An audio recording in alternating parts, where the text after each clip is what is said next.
There is one man who has shown the capacity to patronize all, including where he did not win election.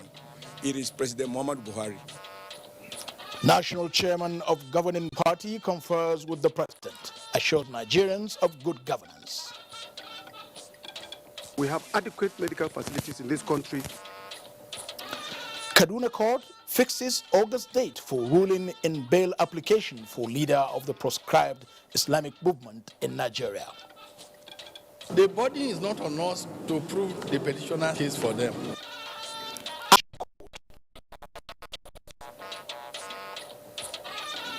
And more ministerial nominees go through the Senate screening.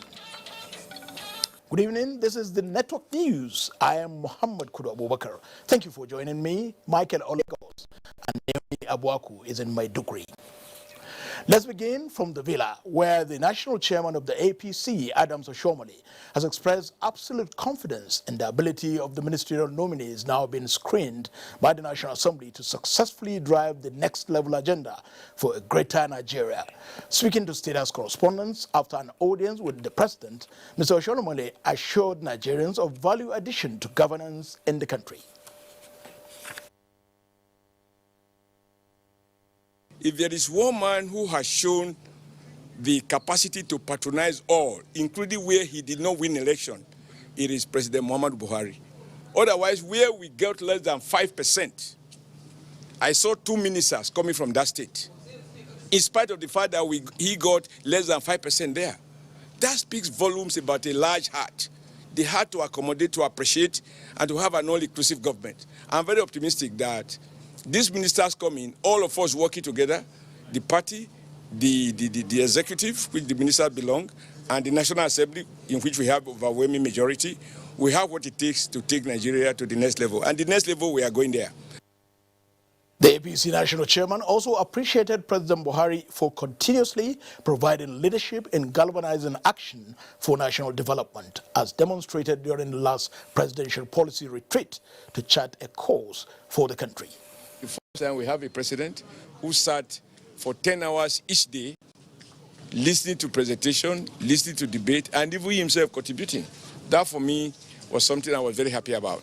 That our party has moved from being a rally where people just do election and go home, to one that after doing election and we have been sworn in, the Senate has been inaugurated, Rep inaugurated, we now sit down, the party, the executive, the legislature, to say, going to the next level, what are the policy issues? How do we deliver to Nigeria people? That is what those 2 days was about. And for me, I came to thank him for providing leadership for that exercise. APC National Chairman Adams Oshomole. The High Court sitting in Kaduna, presided over by Justice Darius Kobo, has received documents for and against the release of the leader of the proscribed Islamic movement in Nigeria, Sheikh Ibrahim El-Zakzaki, to seek medical attention abroad. Abdullahi Mohammed reports that ruling on the matter is set for the 5th of August. Counsel to Sheikh Ibrahim El-Zakzaki had 10 days earlier approached the High Court sitting in Kaduna here, demanding that the Sheikh be released for medical attention abroad. And then the argument today continued with the counsel to the state submitting document proving that the Sheikh can stay in Nigeria and be treated. We have adequate medical facilities in this country. Doctors are all united in emphasizing the need for them to seek urgent medical attention. Now all the documents submitted to the court here will be reviewed by the Justice Kobo, and by the 5th of August we will be expecting a final judgment to be passed whether to release Sheikh Ibrahim El-Zakzaki to seek medical attention abroad or not. In Kaduna, Abdullah Muhammad, NT News.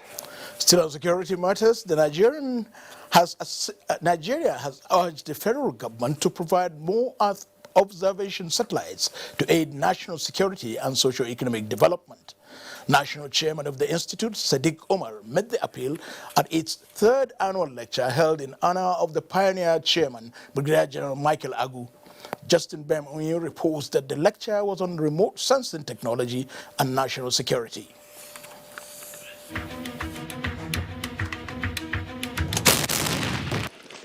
Nigeria, like any other country, has been in top checks on different fronts to ensure her security challenges are taken care of. But security experts are of the view that if the country leverages on satellite technology, more could be achieved.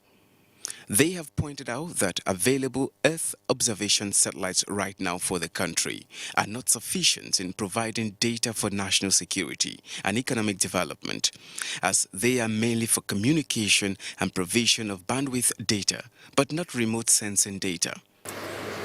Where we want to be is for us to have more satellites.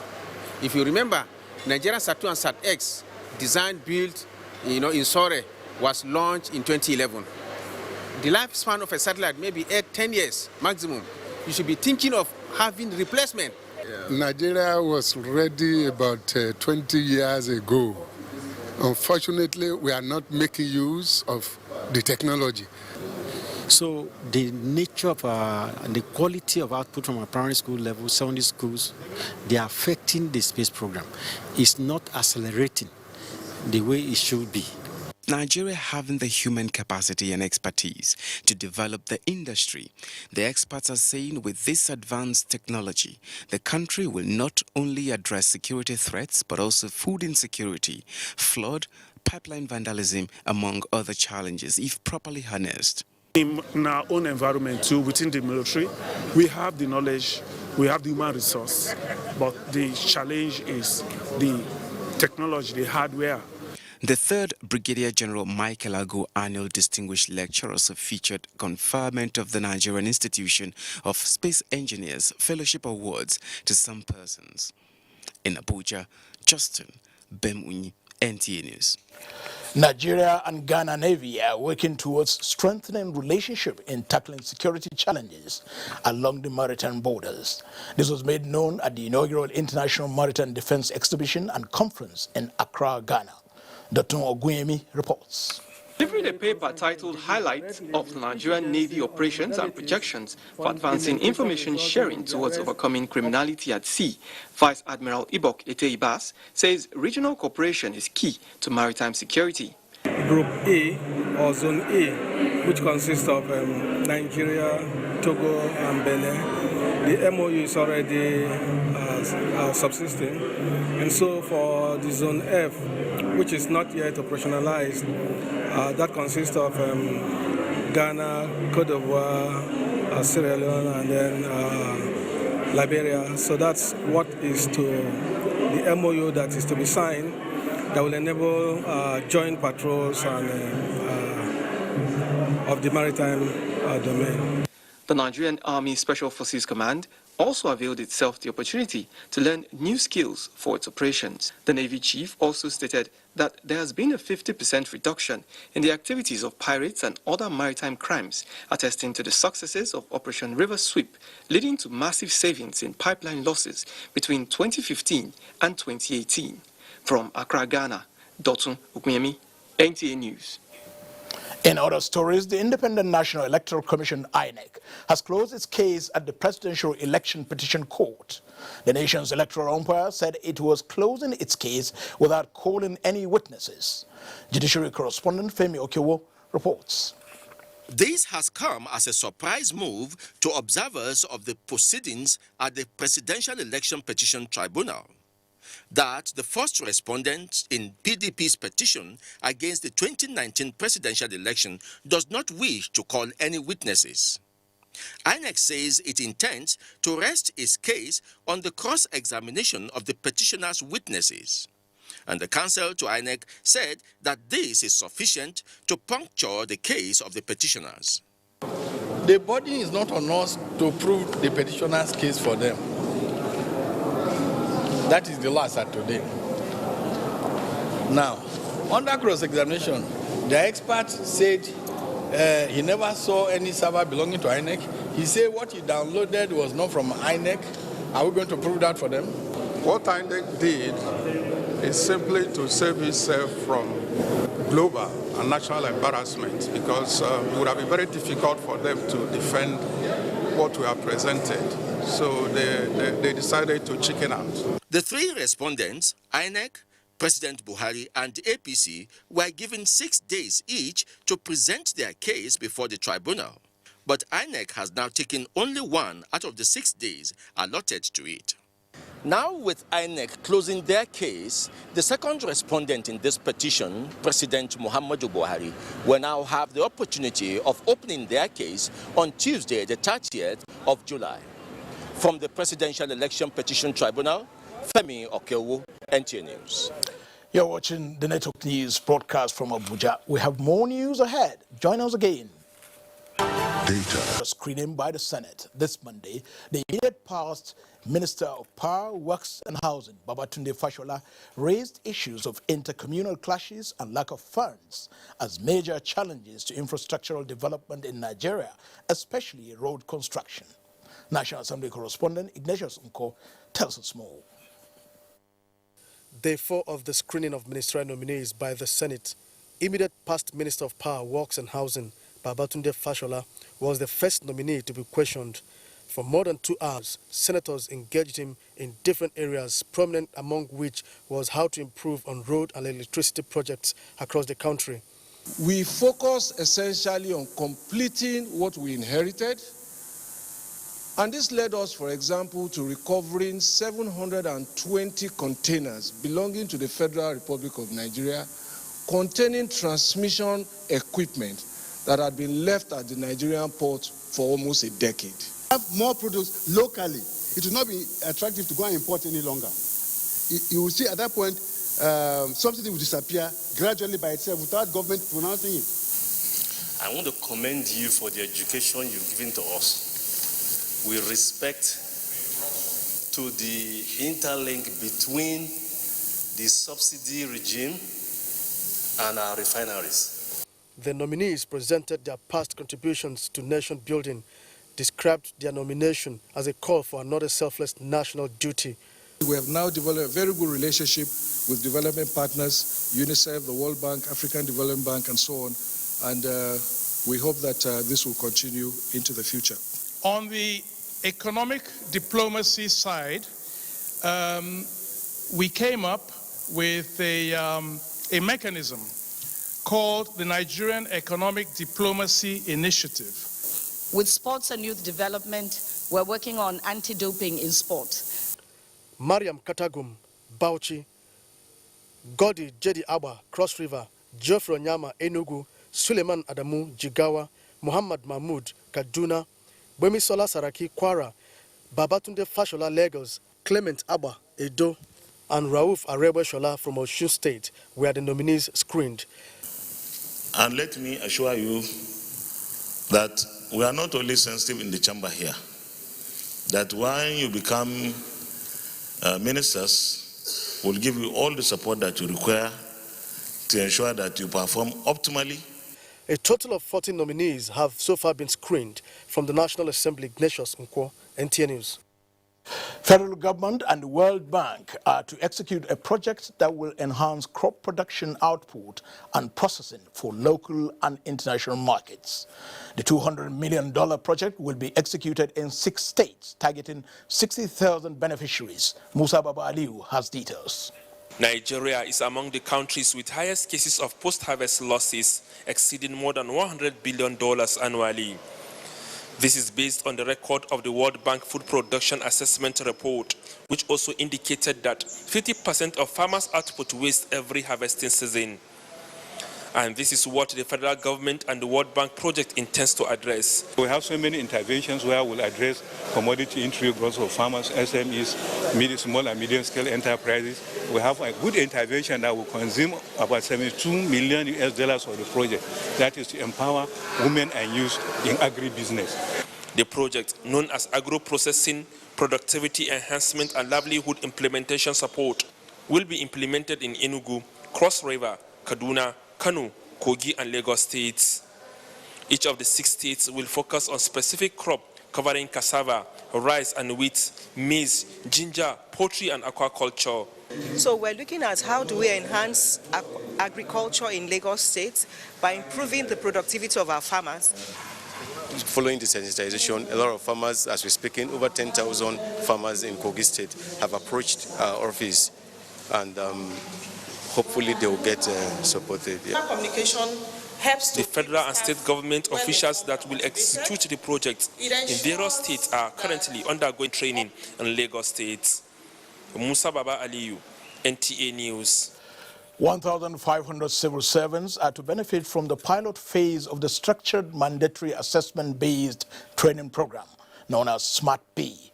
Adebola Brooksland Sunday reports that the program is intended to build their capacity for official communication, security management, and public finance management.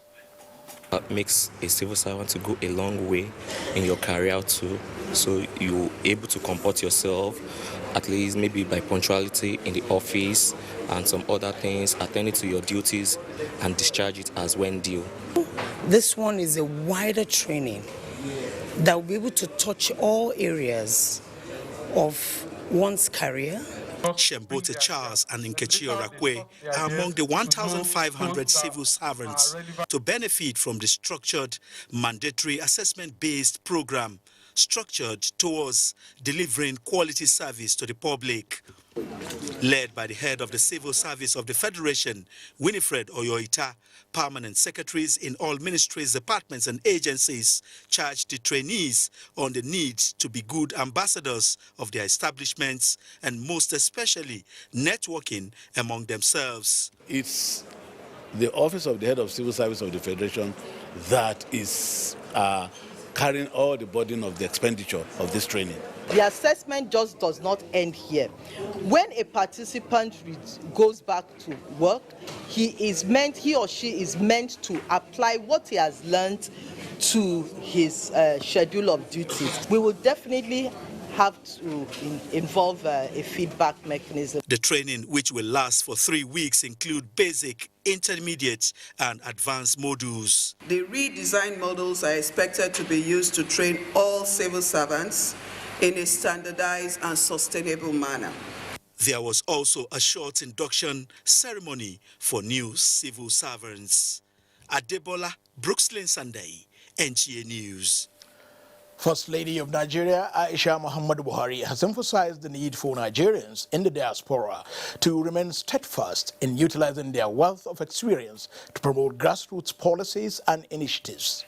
The First Lady stated this in London in appreciation of an award of excellence and agent of change conferred on her by African Ambassadors Interactive Forum, AAIF. The First Lady assured the forum of her readiness to maintain the spirit of the good work she has been doing, particularly the promotion of gender-based and women economic initiatives. While presenting the award on behalf of the forum, Richmond McGray explained that the award is in recognition of the First Lady's commitment in championing the cause of women, children, and other less privileged persons in Nigeria, particularly in the areas of health, education, women, and youth empowerment, through the Future Assured Program and the Aisha Buhari Foundation.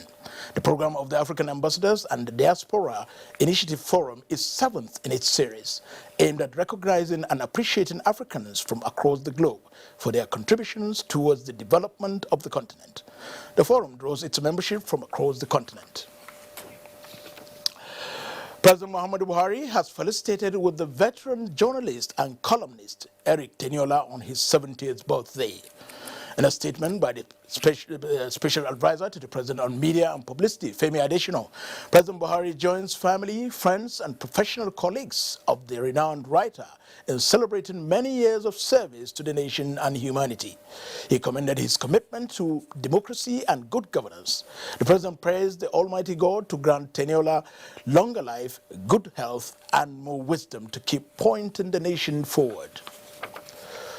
Plateau State Governor Simon Bagwalalan has approved the appointment of Makut Simon Macham as the Director of Press and Public Affairs. A statement by the Acting Secretary to the Government of the Secretary to the State Government in Plateau State, Richard Tokma, says the appointment is with immediate effect.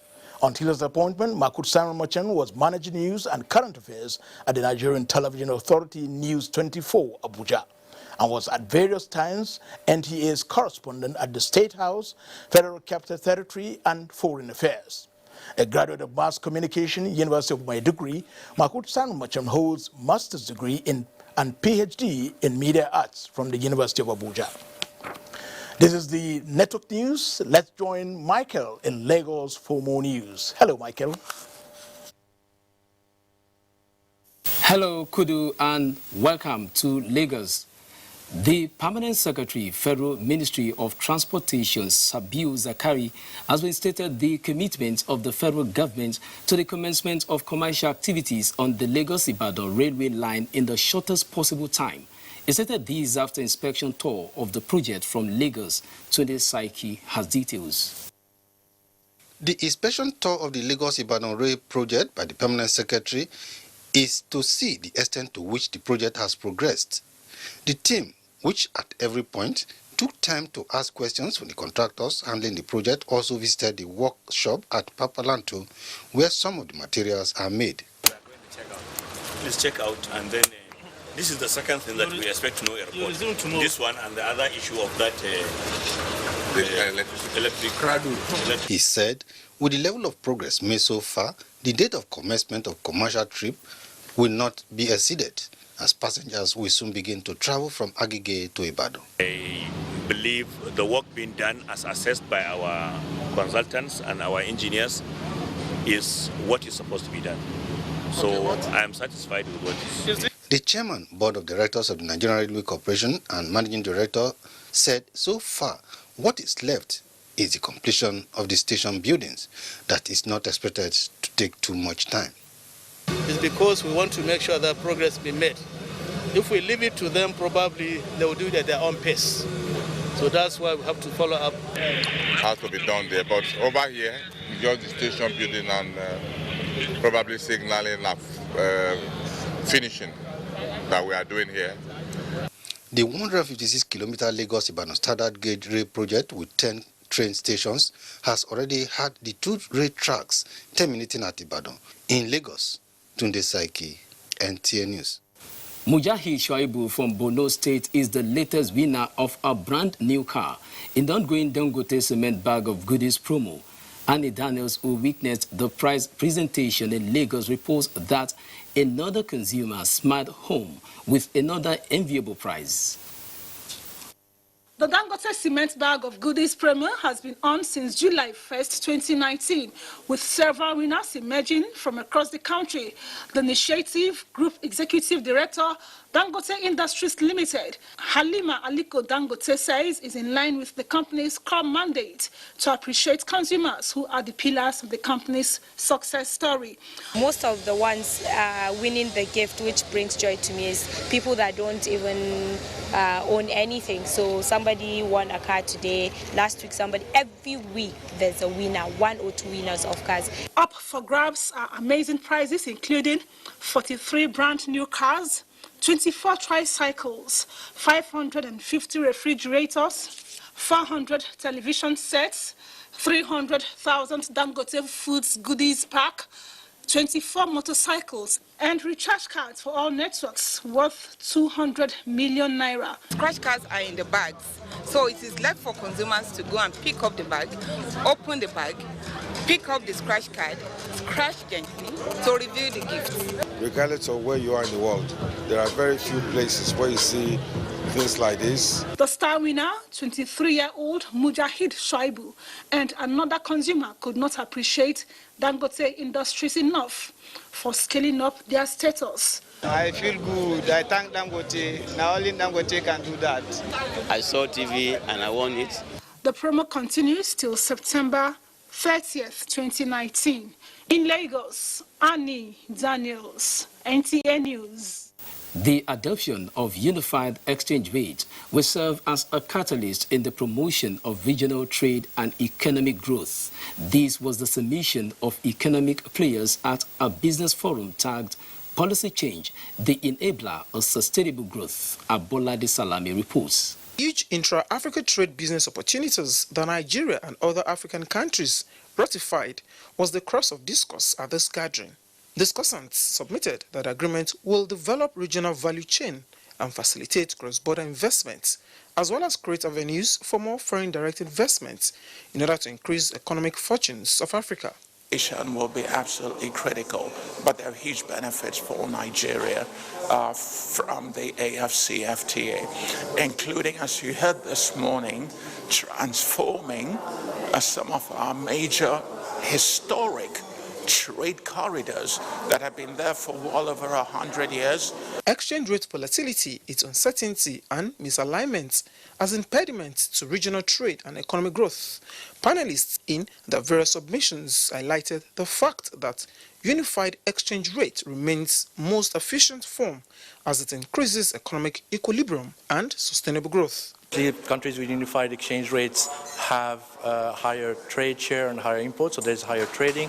Those are the countries that usually try to facilitate trade. A unified exchange rate as an efficient form of pricing the exchange rate would de-emphasize smuggling, to discourage smuggling, and encourage production and create jobs.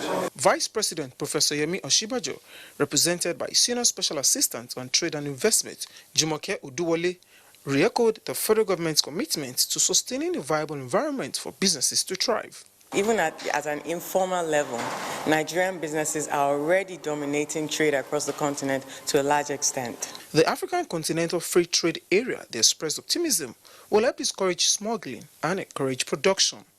In Lagos, Abolade Salami, NTA News. This is NTA Network News. More reports after this commercial break. Please stay tuned. Hey, now me I go ask and say, why all of us go? With details of these and more on business news. By the way, Moplang, what do we, I understand you have also the housing story? Yes, the story is an advice to middle income earners to take advantage of the various housing schemes of government to own homes for themselves. So, but we'll begin with a different story. As developing countries continue to struggle with the limited capacity to create jobs, the Director General, National Directorate of Employment, Nasiru Mohamed Ladan, says government only needs to create enabling environment, while the private sector and entrepreneurs will provide the much required employment. He says being an entrepreneur is a reliable tool for closing the employment or the unemployment gap, which is why government is training young people to be self-reliant. Less than 2.5 years, we have trained and resettled 981,242. So you can see the difference. What we are thinking of is not just to create jobs within. We are trying to learn from Pakistan, Bangladesh, India, and Philippines, whereby we can export level to earn hard currency for this country. Nigeria's housing deficit is estimated at 17 million, despite public and private efforts at combating the deficit. Investment broker Johnson Semodina Anene thinks average income earners can still utilize available opportunities, especially through government programs, to own homes. For you to fund your own construction of your own building, assuming you have your own land. And all these are going to be given at single-digit interest rates. And it was a positive mood Monday on the Nigerian equities market as it opened trading for the week with the market indicators in green. The market capitalization appreciated 0.11% to close at 27,950.36 basis points. Investors traded 93 million shares worth 1.1 billion naira in 3,056 deals. A breakdown of price movement shows that Nestle, Dangote Flour, and CI Leasing recorded the highest gain, while Zenith Bank, Transcorp, and Lasaco were the toast of investors as they traded well over 7 million shares each. That's business news. Kudu, it's over to you. Thank you, Moplang. Since Nigeria's signing of the African Continental Free Trade Area Agreement, key players in the business environment has been brainstorming on ways to maximize the gains of the agreement at different fora. Chimaobi Walter Onaji was at the Development Bank of Nigeria's inaugural lecture series, where sustainable financing for micro, small, and medium enterprises in Nigeria was discussed. According to recent data released by the National Bureau of Statistics, there are about 41 million MSMEs in Nigeria, which contributes over 50% to Nigeria's GDP. However, with the statistics growing astronomically, there is the challenge of access to finance for these groups of businesses. This necessitated the establishment of the Development Bank of Nigeria in 2007 to bridge the gap in this sector. This year's inaugural lecture offers industry key players an opportunity for a think tank on how the Development Bank of Nigeria can further expand its over 70 billion naira intervention for granting financial access to those at the low pyramid, especially with the projected expansion of trades and investments being championed by the Free Trade Agreement. Economic growth is not the same thing as economic transformation. Economic growth, you expand the cake. Economic transformation, you move an economy from operating at the lower end of the global value chains or up the ladder. Because that's where jobs are created. The future path of growth must involve the transition, the translation of growth, investment, and human skills to boost, amongst other things, local value addition. The theme of this maiden edition of the DBN Annual Lecture Series is Surviving to Thriving MSMEs as a key to unlocking inclusive growth in Africa. We believe that this is apt and timely. With the federal government's continuous investment in the development of critical infrastructure, experts at the forum expressed optimism that Nigeria can revamp its economy through meaningful investments in the MSME sector. In Abuja, Chimobi Walter Naji, NT News.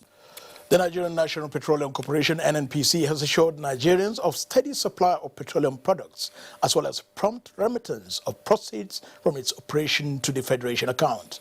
Chief Financial Officer of the NNPC, Umar Ajia, disclosed this at a strategic session with the heads of account departments of the corporation's subsidiaries in Abuja. The fact that we have to pay what is attributable to the Federation by way of FAC remittances as and when due.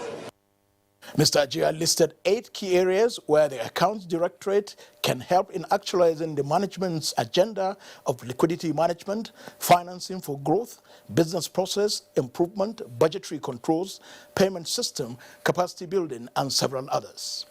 In another development, the NNPC has promised to work closely with any AGIP to speedily resolve all pending issues that led to the suspension of cash call repayment.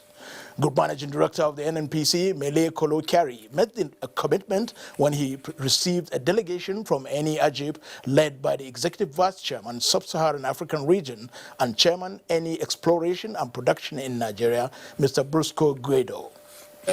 All your money is safe. We have all the cash, the settlement agreement that were in place will stick to it, and nothing will change it. So whatever you have seen, either in form of the MC arrangements or the settlement agreement that is working with the Federation, which NAPIS is operating, will completely be transferred to NPDC, and it will just be a name substitution.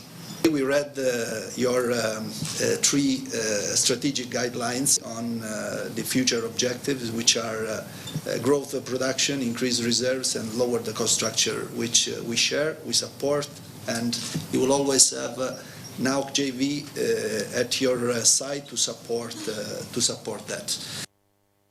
Issues of some expired assets, the Group Managing Director of the NNPC explained that there was no immediate plan to renew the licenses of the federal government, since the federal government itself is having the exploration arm of the corporation operate them.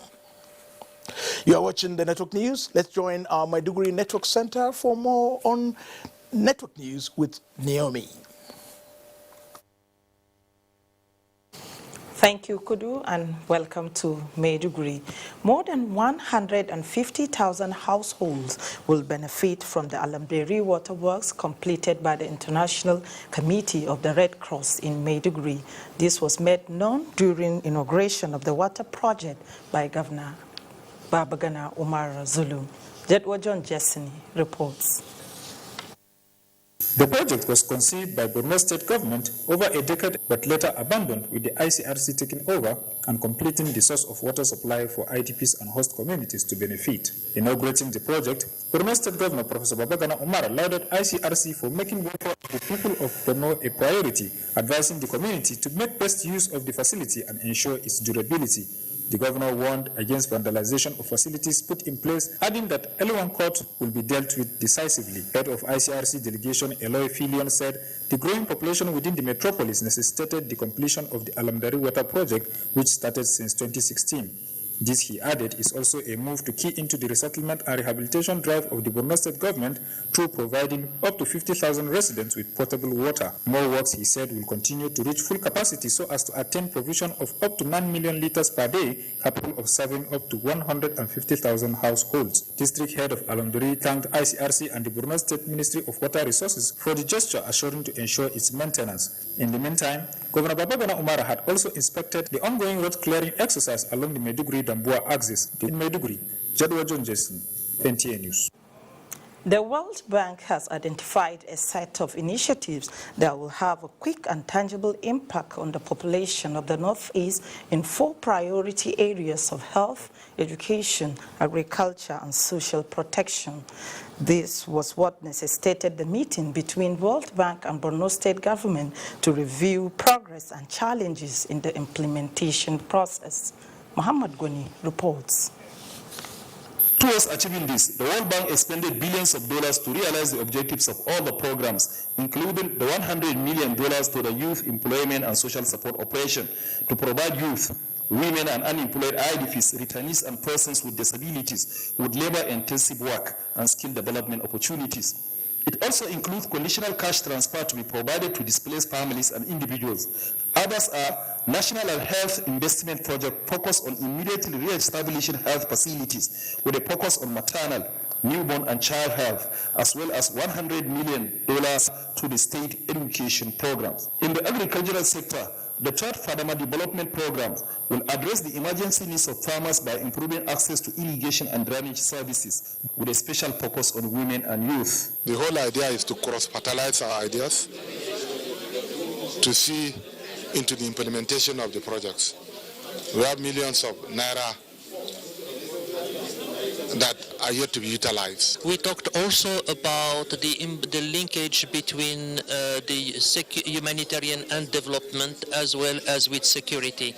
So in strengthening the security in the state is very critical for humanitarian and development actors to play their role and deliver results on the ground. The stakeholders resolved to meet regularly to review performance of all the components of the World Bank interventions. In Maiduguri, Mahmoud Sumoni, NTA News.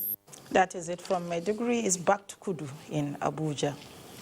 Thank you, Naomi.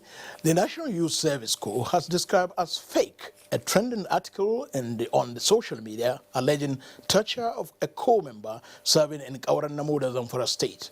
A statement by the NYSC management urges members of the public to ignore the misleading video, which it says was manufactured by mischief makers.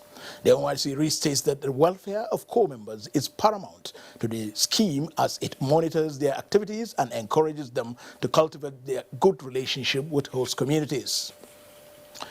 This is the Network News broadcast from Abuja. We have sports update and more coming up after the break. Join us then.